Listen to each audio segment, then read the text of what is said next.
Kung titingnan nyo araw-araw mga guys, ang tao, ang mga customer dito kay Hiwaga, sobrang napakadami na ng mga customer araw-araw.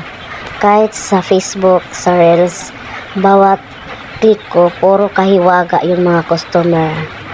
Ano kayang merong kahiwaga dahil marunong siyang magpasaya. Kaya siguro lumipat ang mga customer sa kanya. Ayan po, dapat talaga sa tao masayahin. Kailangan hindi ka nagpapakita ng masamang ugali. Kahit pagod ka na, pilit ngingiti. Lalo na kapag meron kang mga customer, kailangan lagi kang maganda at laging masayahin yung mukha mo. Ganito guys, si Hiwaga, ayan. Lumipat na talaga yung mga customer kay Hiwaga. Ayan po. Nagpapasaya po siya araw-araw sa mga customer. Tingnan nyo naman, ang dami ng pumipila.